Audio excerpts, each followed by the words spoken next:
ថ្ងៃនេះខ្ញុំមកលំអិតអំពីការលាងនៅលើពងបាញ់ទឹក6ចំណុចដែលពួកយើងកំពុងតែបដោតជូនទៅដល់អតិថិជនរឿងទី1គឺយើងបដោតទៅលើសម្បកកង់ដែលមានដីក្រហមកម្រិតណាក៏ដោយក៏យើងអាចសម្អាតបានជូនទៅដល់អតិថិជនដែរទី2គឺយ៉ាន់នេះឯងយ៉ាន់កាតាប៊ូកបាំងផុកនេះគឺជាចំណុចដែលសំខាន់មែនទែនពាក់ព័ន្ធនឹងការប្រើប្រាស់ជាប្រចាំហើយកង់មិនមែនយើងដោះតែខាងក្រៅទេគឺយើងដោះទាំងខាងក្នុងជូនទៅដល់អតិថិជនដូចខ្ញុំបញ្ជាក់អញ្ចឹងកង់កម្រិតណាក៏យើងអាចសម្អាតដែរព្រោះយើងមានបច្ចេកទេសនិងផលិតផលគ្រប់គ្រាន់ដើម្បីជួយសម្រួលដល់បញ្ហាអតិថិជនកន្លែងលំអិតទី3គឺលំអិតទៅលើបាតខាងក្រោមផ្ទៃបាតខាងក្រោមវាពិតជាសំខាន់បើសិនជាបងប្អូនប្រើប្រាស់មិនត្រឹមត្រូវទេវាធ្វើឲ្យបាតនឹងឆាប់ច្រេះនិងខូចមុនអាយុកាល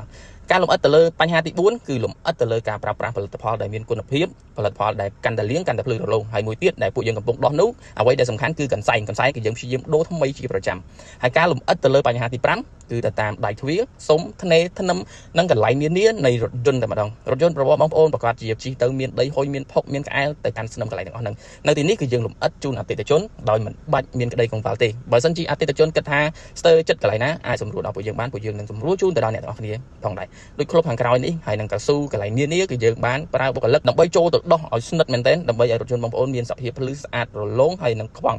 ចំណុចលំអិតទី6គឺសំខាន់ជាងគេគឺទៅលើស្នឹម logo នេះឯងស្នឹម logo គឺវាពិតជាសំខាន់ណាស់បើសិនជាយើងមិនសូវសម្អាតវាធ្វើឲ្យរថយន្តគឺមានភាពក្រហមខ្លាំងក្តាំងវាធ្វើឲ្យប៉ះពាល់នៃសាច់ថ្នាំនិងតួរថយន្តទៀតដូច្នេះការសម្អាតជាប្រចាំវាជារឿងដែលល្អដូច្នេះហើយគឺយើងរើសយកវិធីនេះសម្អាតជូនទៅដល់អតិថិជនជាប្រចាំសម្រាប់អតិថិជនដែលមានបំណងចង់លាងរថយន្តលាងឲ្យស្អាតលាងឲ្យគ្រប់ចំណុចលាងឲ្យមានសភាពឡើងថ្មីមកវិញទាំងកន្សែងទាំងការប្រើប្រាស់ហ្វូមសាប៊ូការលាងដិតដល់សូមអញ្ជើញមកមជ្ឈមណ្ឌលថែទាំរថយន្តលើ King ស្រុកកកូខេត្តពោធិ៍សាត់អរគុណជម្រាបលា